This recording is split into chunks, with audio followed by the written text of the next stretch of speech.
So today we will be starting with the solution of ordinary differential equation. तो exam में अगर इसका code पूछा जाए तो हमें एक एग्जांपल लेना है. For example D C A by D T equal to minus K C A square. अब प्रॉब्लम स्टेटमेंट ये है कि हमें एक initial C A naught given है और हमें एक टी नोट गिवन है. ये इस इनिशियल टाइम पर इनिशियल कंसंट्रेशन 1 है. टी नोट इक्वल टू 0 पर इनिशियल कंसंट्रेशन 1 है और हमें टी एफ जो कि फाइनल टाइम है, जो 100 सेकेंड से 100 मिनट है, उस पर हमें सी ए एफ निकालना है. और हमें सिर्फ ये एक इक्वेशन पता है, D C A by D T equal to minus K C A square. इसमें के जो होता है वो रिएक्शन रेट कांस्टेंट होता है, जो कि हम 0.05 सर ने अज्यूम किया था. हम भी ऐसा कोई वैल्यू अज्यूम कर सकते हैं. अब इसमें हमें के गिवन होगा, सी ए नोट गिवन होगा, टी नोट गिवन होगा, टी एफ भी पता होगा. एच की वैल्यू हम अपने मन से अज्यूम करेंगे. एच की वैल्यू जितनी छोटी होगी उतना ज्यादा प्रिसाइज आंसर आएगा, पर एच की वैल्यू छोटी करने से कैलकुलेशन में टाइम भी ज्यादा लगेगा. अब हम क्या करेंगे, अपनी हमें आसान रहे इसलिए हम ये जो इक्वेशन है D C A by D T equal to minus K C A square, इसको हम एक फंक्शन के फॉर्म में रैप कर लेंगे. फॉर एग्जाम्पल डीसी को D C by D T को शॉर्ट में डीसी लिखा है यहाँ पर. इसके अंदर दो पैरामीटर होंगे टी कोमा सी, और ये रिटर्न क्या करेगा, माइनस के सी स्क्वायर. बस इतना सा एक फंक्शन लिखना है हमको और आगे हमें अपनी कैलकुलेशन स्टार्ट करनी है. तो इसमें सबसे पहले क्या करना है, एक एरे बनाना है टाइम का. टाइम की स्टार्टिंग कहाँ से होगी, टी नोट से लेकर के, और एंड कहाँ पे होगा, टी एफ पर. तो 0 से लेके 100 तक. और टाइम के बीच में जो इंटरवल होंगे, इंटरवल क्या होगा, वो इंटरवल एच के बराबर होगा. तो इस लाइन का मतलब है कि एक टाइम का एरे बनाओ टी, और उसकी स्टार्टिंग करना टी नोट से लेकर के, और गैप लेना 5 का, और कहाँ तक जाना है, टी एफ तक. तो ये टी की वैल्यू क्या होगी, 0, 5, 10, 15, 20, 25, ऐसे करते करते 90, 95 और 100. तो ये हमारा पूरा एरे बन जाएगा. अब एन देखें तो अगर एन का मतलब है कि हमारा जो एरे बना है इसके अंदर कितने गैप्स हैं. तो अगर हमारे एरे के अंदर 0 से लेके 100 तक के आइटम्स हैं, तो बीच में हमारे 100 ही बीच में जो टोटल आइटम्स है वो 101 है एरे के अंदर, तो गैप्स हमारे 100 ही आएंगे. इसको समझने के लिए हम ऐसे समझ सकते हैं कि फॉर एग्जाम्पल यहाँ पर अगर देखें तो मान लो अगर हमें स्टार्टिंग करनी है 0 से लेकर के और 10 तक जाना है, दो दो के गैप पे, 0, 2, 4, 6, 8 और 10. ये एरे हमारा बन रहा होता अगर 0 से 10 तक जाना होता दो के गैप पर. तो इसमें अगर देखें तो आइटम्स कितने हैं, तो 1, 2, 3, 4, 5, 6 आइटम्स हैं, पर गैप्स कितने हैं, तो 0 से 2 के बीच में एक गैप आएगा, फिर 2 से 4 के बीच में एक आएगा, 4 से 6 के बीच में एक आएगा, 6 से 8 के बीच में, और 8 से 10 के बीच में. इसलिए 5 गैप्स हैं, तो इसलिए हमें लेंथ ऑफ एरे -1 करना पड़ेगा गैप्स निकालने के लिए. ये लाइन समझ में आ गई. अब इसके बाद हमें दो और एरेज बनाने हैं, एक है टी यूलर और एक है सी ए यूलर. अब टी यूलर क्या होगा, इसकी लेंथ होगी 1 से लेकर के n+1 तक. अब n+1 क्यों आ रहा है यहाँ पे, क्योंकि जो टी यूनिट का जो फर्स्ट आइटम होगा ना, वो हमें क्वेश्चन में गिवन है. तो फर्स्ट आइटम तो मैं एज इट इज यहाँ से डाल दूंगा, तो बाकी एन आइटम्स कहाँ से आएंगे, वो आइट्रेशन से आएंगे. जो एन टाइम्स मुझे आइट्रेशन करनी पड़ेगी हर गैप के लिए, उस आइट्रेशन से मैं एन वैल्यूज पुटअप करूंगा, और जो फर्स्ट वैल्यू है वो आएगी टी नोट से. सिमिलरली सी ए यूलर के लिए जो फर्स्ट वैल्यू होगी वो क्वेश्चन में गिवन है वहां से आएगी, और बाकी एन वैल्यूज आएगी आइट्रेशन से. तो इसलिए मेरा जो एरे होना चाहिए वो होना चाहिए 1 से लेकर के n+1 साइज तक का. इनिशियली सारी वैल्यूज 0 होंगी उसके अंदर, और बाद में मैं उन वैल्यूज को अपडेट करता रहूंगा आइट्रेशन के साथ साथ. इतना समझ में आ गया. अब जो टी यूलर की फर्स्ट वैल्यू है जो मैंने अभी समझाया, वो क्या होनी चाहिए, टी नोट, और सी ए यूलर की फर्स्ट वैल्यू होनी चाहिए सी ए नोट. तो बाकी के एन वैल्यूज अब मैं इस लूप को यूज करके उसमें फीड करूंगा. लूप चलना चाहिए 1 से लेकर के एन तक के लिए.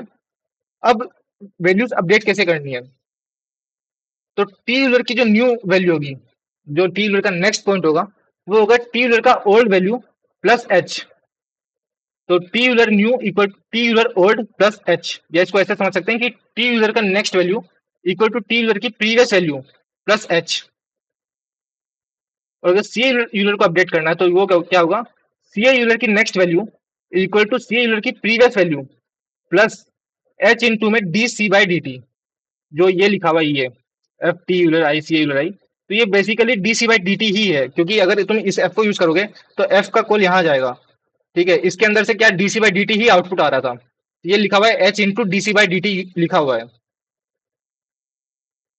तो अगर इसको मैं आई इक्वल टू 1 के लिए एक बार रन करके देखें, तो टी यूलर की आई 1+1 मतलब सेकंड वैल्यू इक्वल टू क्या होगा, टी यूलर की फर्स्ट वैल्यू प्लस एच। वैसे सी यूलर की second value equal to C Euler की first value plus H into में D C by D T previous value पे आई इक्वल टू 1 पर। यहाँ पर फंक्शन एंड हो जाएगा और हमारे पास एक सी यूलर आई के जो इनिशियली जीरो थे, सी यूलर का जो जीरो वाला एरे था, अब उसमें सिर्फ सिर्फ सारी सारी वैल्यूज हमने भर दी है। तो हमारा आंसर क्या है इसके अंदर, तो आंसर आया सी यूलर का लास्ट आइटम। तो लास्ट आइटरेशन का जो वैल्यू आई होगी सी यूलर की, वो हमारा आंसर है। अब जो सेम हमने प्रोसेस की यहाँ से यहाँ तक, इस सेम प्रोसेस को एक लाइन में करने का कोड होता है साइलैब के अंदर, जो एक बिल्ट इन मेथड होता है ओडीई, उसको यूज करके उसके अंदर 4 पैरामीटर्स पास करने होते हैं। पहला पास करना पड़ेगा तुम्हारा इनिशियल कंसंट्रेशन क्या है, सी ए नोट। इनिशियल टाइम क्या है, टी नोट। फिर तुम्हारा टाइम का एरे जो तुमने बनाया है कि एच गैप ले लेकर के टी नोट से लेकर टी एफ तक का जो तुमने एरे बनाया था, वो टी की जगह पर पास करना है। और लास्ट पैरामीटर यहाँ पे पास करना है D C by D T. F क्या है, देखो एफ क्या है, F actually D C by D T ही है। तो ये चारों चीजें इसमें पास करोगे तो सी नम एक एरे बनेगा, जो सेम सी ए यूलर हमने बनाया ना, इसकी तरह एक सी नम एरे बनेगा। अब फर्क क्या होगा, जो यूलर मेथड है वो उतना ज्यादा प्रिसाइज आंसर नहीं देता है अगर एच की वैल्यू बड़ी रही तो, पर जो सी नम मेथड है ये अलग एल्गोरिथम यूज करता है और इसके आंसर्स यूलर मेथड से ज्यादा अच्छे आते हैं। तो अब हमें ग्राफ प्लॉट करके सी नम को सी ए यूलर के साथ कंपेयर करना है। बेसिकली जो हमने निकाला है सी ए यूलर, उसको कंपेयर करना है जो बिल्ट इन मेथड होता है ओडीई का, उसके साथ। ग्राफ प्लॉट करने का पहली लाइन होती है एस सी एफ जीरो। इसका मतलब बेसिकली ये होता है कि साइलैब की जो फर्स्ट विंडो है प्लॉटिंग की, उसको सेलेक्ट कर लो। तो ये हर बार लिखना होता है। फिर प्लॉट फंक्शन हम यूज करेंगे। इसके अंदर हमें एक एक्स कोऑर्डिनेट्स का एरे देना होता है, एक वाई कोऑर्डिनेट्स का एरे देना होता है। फिर अगर आप कलर दे सकते हो और फिर लाइन की विड्थ कितनी है वो दे सकते हो। तो पहले हम एक्स कोऑर्डिनेट एक्सिस पे टाइम प्लॉट करने वाले हैं। तो ये जो टाइम का एरे हमने यहाँ पे बनाया था, सबसे पहले टी नोट से लेकर टी एफ तक के एच का गैप लेकर के, वो यहाँ पर हमने पास किया। फिर सी नम के अंदर हम पास करेंगे ये जो यहाँ से निकला है आंसर बनकर पूरा एरे, वो पास कर देंगे। फिर कलर में हमने रेड पास कर दिया, आर डैश मतलब रेड होता है। और लाइन विड्थ हमने 2 रख दी, मतलब 2 यूनिट्स की लाइन प्लॉट होनी चाहिए, इतनी मोटी लाइन प्लॉट होनी चाहिए।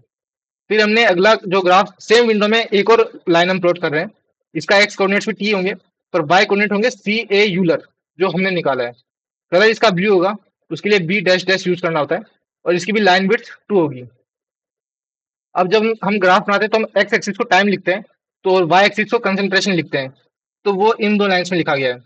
एक्स लेवल टाइम लिख दिया, मतलब एक्स एक्सिस के नीचे टाइम लिखा हुआ आएगा, वाई एक्सिस के साइड में कंसंट्रेशन लिखा हुआ आएगा।